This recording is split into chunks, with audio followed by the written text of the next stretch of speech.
This was the America of the Indian nations, a land of crystal-flowing streams, quiet forests, and vast plains. Here the Indian pursued a way of life that changed but little over centuries.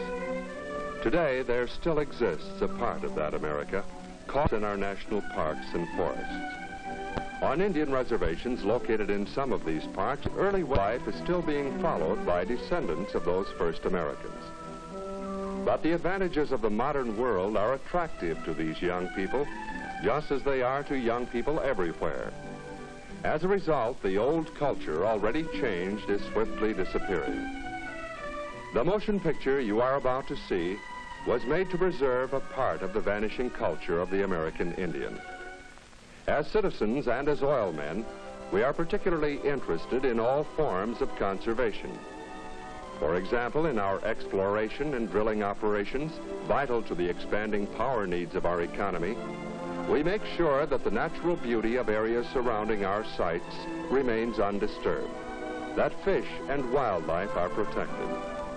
Our scientists strive to develop new techniques to avoid waste, so that generations may be assured of the vital natural resource, oil, to meet their needs. Thus, through conservation, the natural resources of scenic beauty and abundant power can be used to enrich our lives and those of our children.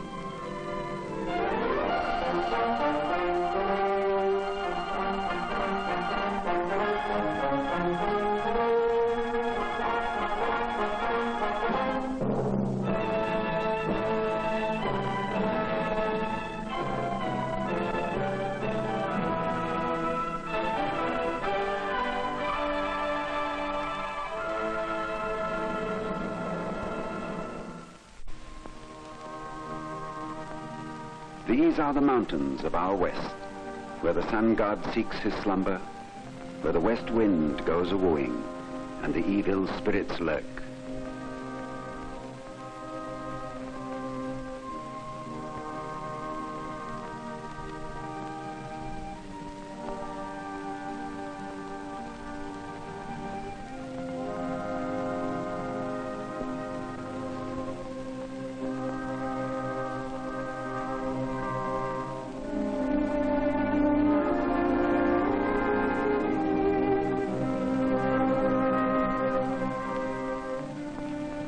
Before the coming of the white man, this was the Indians' country.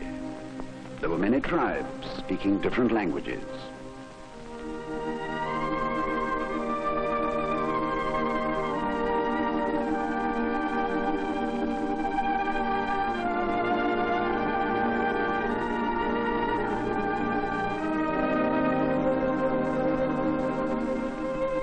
The so-called Plains Indians were a nomadic people, always on the move. They followed the buffalo on his migrations, and as they moved back and forth across the plains, meeting different tribes, speaking different languages, it became necessary for them to have some sort of inter-tribal means of communication. And that is how the Indian Sign Language came about. Even today, when Indians of different tribes meet in council or in celebration, the old-timers continue to use this graceful language. Where the mountains break away to the rolling plains, in the land of the Blackfeet, such a powwow is in progress. Here, along the Two Medicine River, Indians from many of the Plains tribes have gathered to discuss their mutual problems, visit old friends, and keep alive the customs and traditions of their forefathers.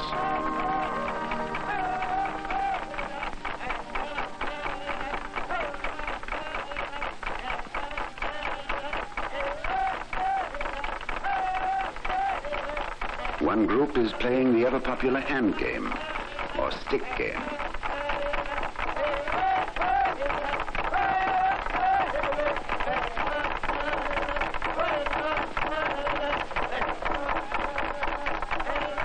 They have two bones, one wrapped with colored yarn. The trick is to guess which hand holds the decorated one.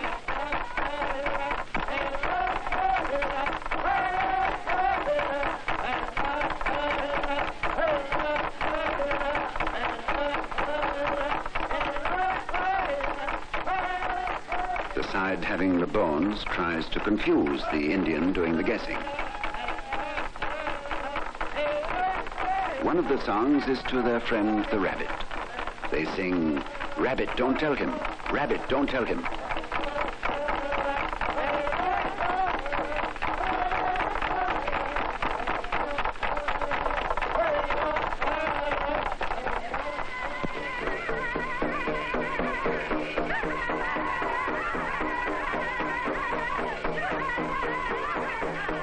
The dances go on day and night. The grass dance, owl dance or squaw dance, and the rabbit dance.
Old chiefs sit apart, smoking the pipe in solemn council, trying to meet the new conditions, but mostly lost in nostalgia for the old days, when the buffalo, the elk, and the antelope were as thick as the grass on the prairie, while the women, as of old, take charge of the routine work of the camp.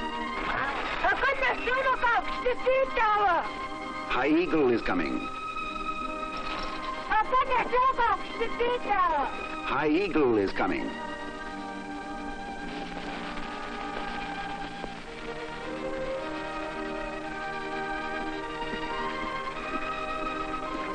Okay, Sofina. We were wondering whether it'd be over for the council. You know, anytime you have a powwow, I'll come along if I possibly can. There are many of your old friends here among these missing Indians. Some from Crow Agency, Sioux from Pine Ridge, Arapaho and Shoshone from Wind River. Good. I'll be glad to see them all.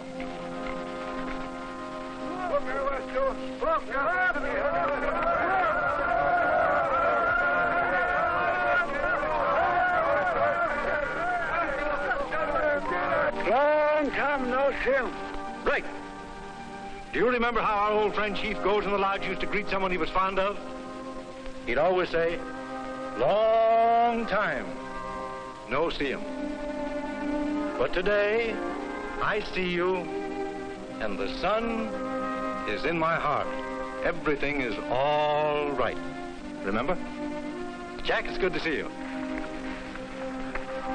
Chief Whitecamp has asked me to tell these visiting Indians the story of the Big Ant, how some became known as Blackfeet and some were called Blood. I'll tell the story in the sign language, and you, my friend, will interpret for these young, educated Indians. Very few of them understand signs or know much about our old customs. Yeah, maybe so, Uncle, but we haven't forgotten how to fight. You certainly demonstrated that. Still, it's too bad that many of the old traditions are slipping away from you young people. Take the sign language, for instance. Even though some of you may know the meaning of certain signs, their origin has been lost. Sign for courtship among the young people, for instance, made like that. Why? Because whenever a young man wanted to talk confidentially to a girl, he put his blanket around her that way and talked to her. Talk, as you know, is like that. But small talk, that's a whisper. So while he stood talking to her, the people of the village would walk past. They respected his privacy. That's how that sign came about. Now you take these visiting Indians, for instance, over here. Here's an Arapaho. You make the sign for him like that. Because years ago, the Arapahoes tattooed themselves on the chest, and the way they tattooed was to take porcupine quills or cactus needles, bind them together, and tattoo in the design on the chest. Now, the Arapahoes haven't tattooed, for many, many years, but that's still the sign for that fellow. And that's Sioux. Like this. Some people say that means cutthroats.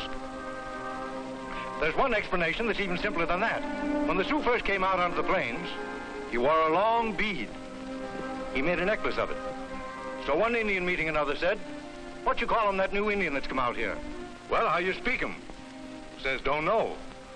But he wears this thing here, a necklace. And look at the different way they wear their hair. The Sioux and the Arapaho part their hair in the middle and wear it in two long braids. But the Blackfoot, like the Shoshone and the Crow, has two parts in his hair, one on either side. Then he roaches his forelock into a sort of pompadour. But in one respect, they're all alike. They all braid their scalp lock and wear it in a single braid behind."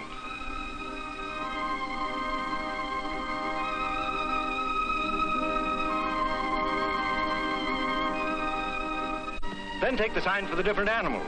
The dog, for instance, made like that. Because long before the Indians ever had horses, the dog dragged the travois. That's the mark of the two poles of the travois. Then these different animals that have horns and antlers, like the buffalo. The elk, spread antlers. Antelope only has two prongs. Well, then there's the sign for the white man. He always wore a hat. Bread. Because the Mexicans taught the southern Indians to make bread, then they passed it along to the northern tribes. And the Mexican, the sign for him, he was the first man they saw wearing a beard. As you know, Many Treaties is a pretty good sign talker. You watch his signs carefully, and I'll interpret for you as he tells his story. Yes. Right here? Yes. Good.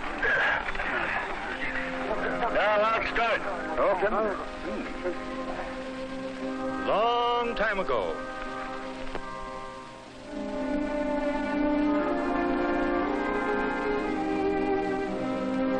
my people had all this country.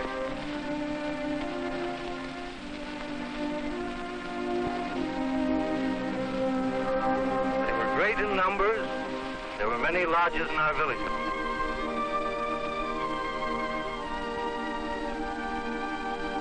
We were a strong people, vigorous. We were happy.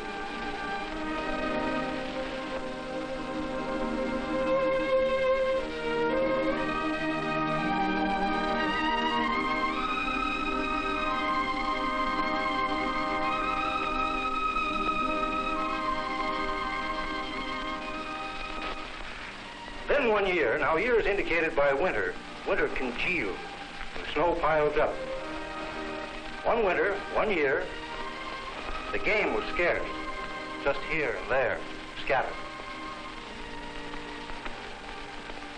The elk, and the antelope, and the buffalo, gone away.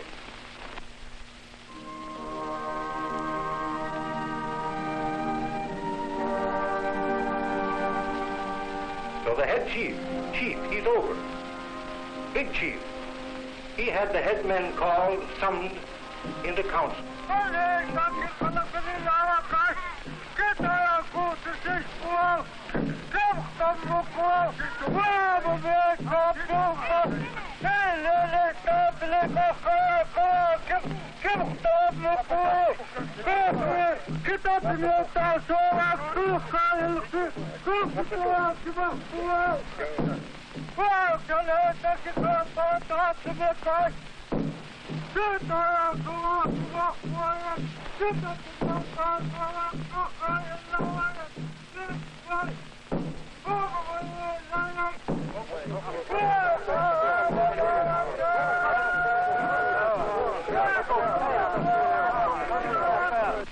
And he told them he'd called them here because the game was scarce, his people were hungry, and unless some decision was made, they might starve to death. Now, hunger, this means to kill, but to kill in the direction of oneself means that they're going to be killed by hunger. So that unless they arrived at a decision, they might starve to death.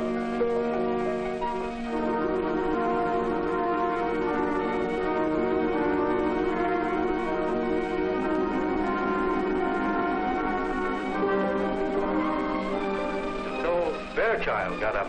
Bearchild, you see the sign of the paws? Now the bear rears up. Bearchild, he got up. He said, all the pagans, that being the sign for the pagans, are hungry. My children, do not sleep at night. Now night covers over and day opens out. Is your negative? No. To sleep. At night, they sleep? No. But they cry.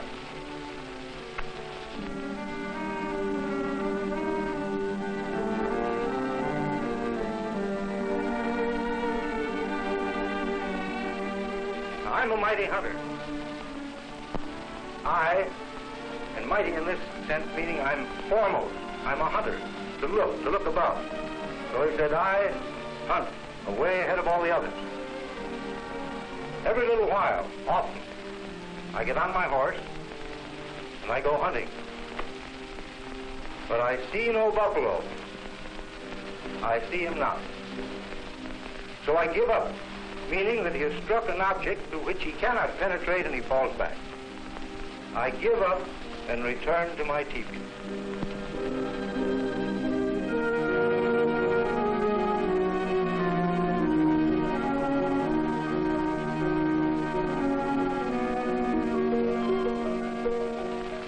My squaw, meaning the woman who sits beside me, and my children, and grandchildren, because the grandparents carry the children on their shoulders very often, their back, they weep when I come back to the teepee, and food I have not to give them. Buffalo meat, I give them no. So they weep.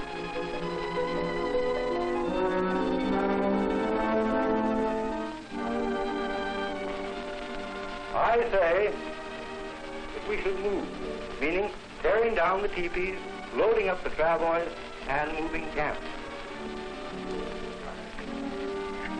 So then Wade and Water got up. Water, he's a fellow who walks in it, wades in water. He said, my children are hungry. In the past, we've been hungry. We've possessed it. We've had hunger. But we've survived. We've lived. We've come up.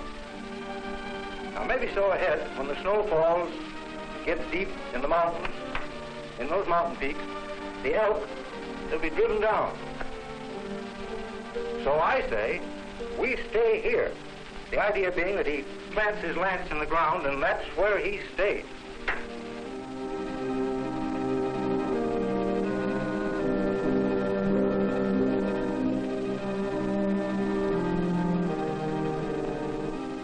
Then Black Eagle got up. The eagle, that eagle, black. And he told them, he said,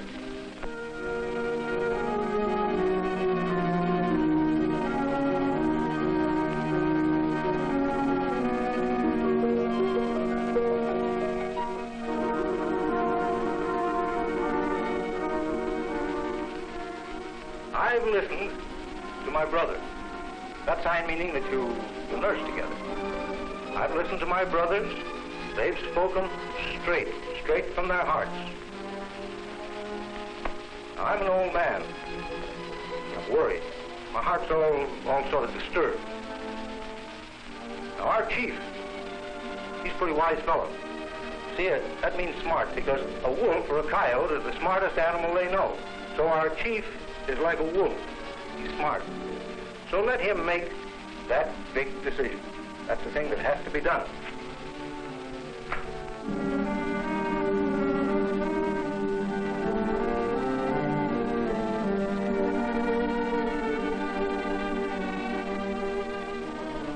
So the chief said,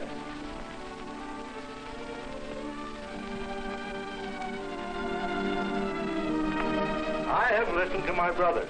My heart is heavy. It's on the ground. The game, meaning the buffalo, your meat, is scarce. The people are hungry.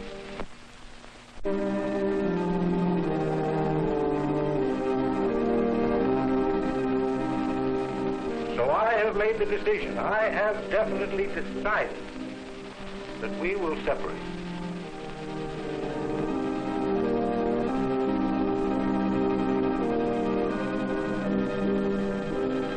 Child, you take your band and move toward the rising sun. See, the sun comes up. Wait in water. You will take your band and move toward the setting sun. Black Eagle, your band will remain here.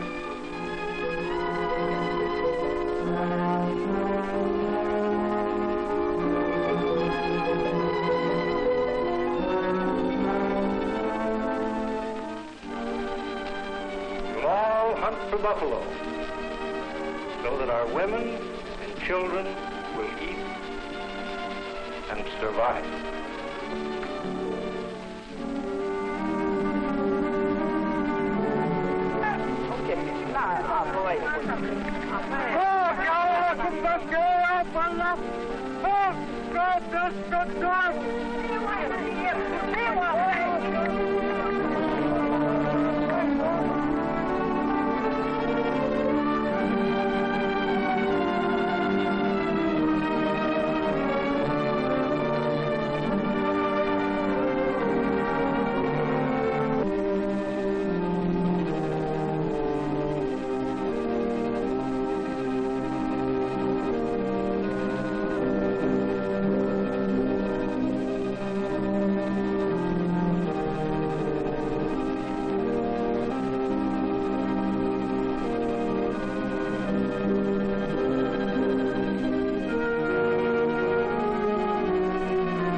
They separated.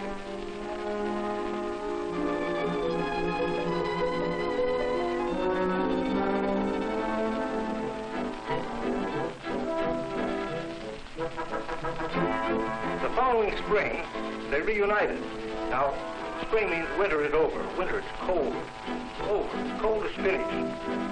Snow has been piling up, and now it's all gone. The grass is coming up, all indicating spring. They came back. They met.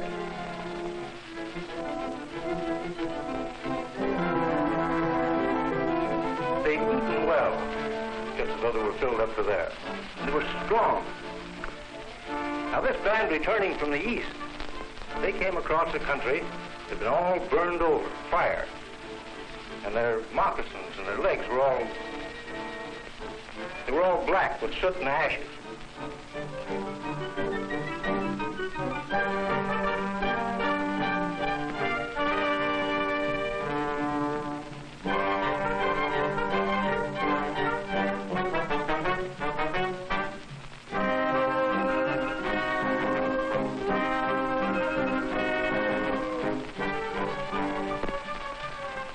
So the chief gave them the name. That is, he spoke to them, and they had it. He gave it to them, the name Blackfeet.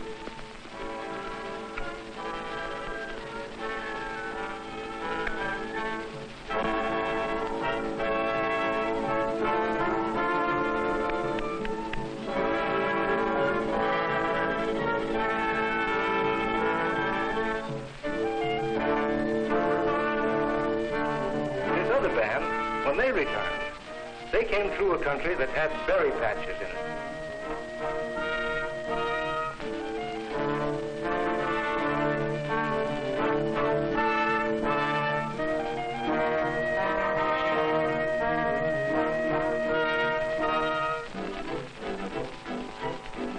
But you see, bushes are here, grass is down here, trees up here. So these bushes had little berries all over them, so there were berry patches. And they'd eaten them, and their faces were all smeared.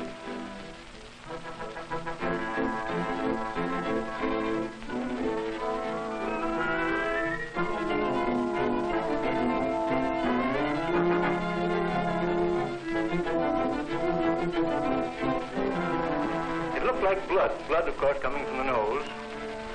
The same, parallel. So, blood, the same, it looked like.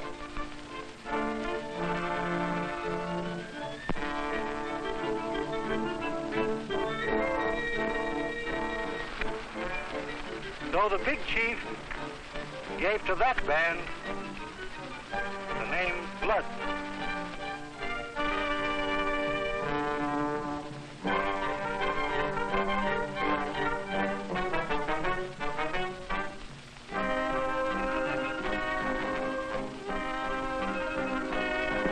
Today, the Bloods, they live in that country, the other side of the Canadian border. Now, the Canadian border is indicated by a line that has monuments along it. They live on the other side, or they sit down there.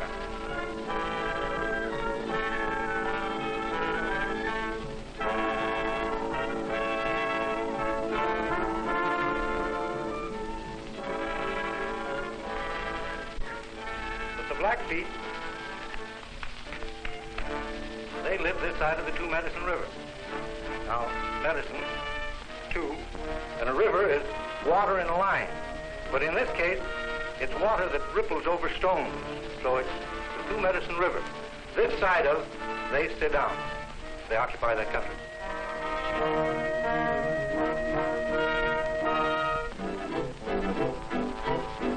But they are all pagan.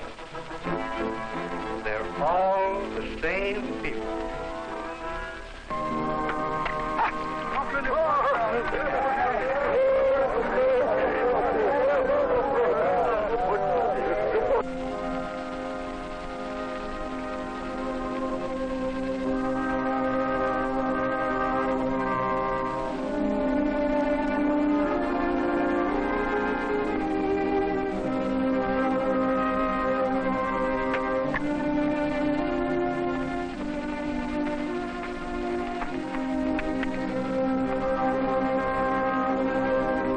Asked me if I couldn't stay here tonight. He said, tonight, the night cover's over, you see. The day opens out. Tonight, we're having a dance, a big one. We'll have a wolf dance, squaw dance, they all dance in a circle, bear dance. You stay here. Everybody will have a good time. We'll all mingle around together. So I told him, no, I couldn't do it. I was sorry. My heart was heavy. So heavy that it's on the ground. I've got to get on my horse, go way off, mountain, the other side of it, long ride. In the morning, when the sun comes up, I'll get on the train. I'm going away off to a far country. But when the winter is finished, the snow is all gone. The grass is coming up. It's spring again.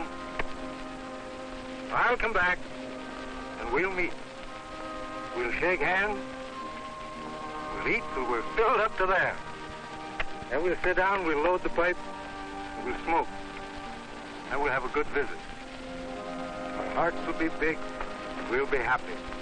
Everything will be all right.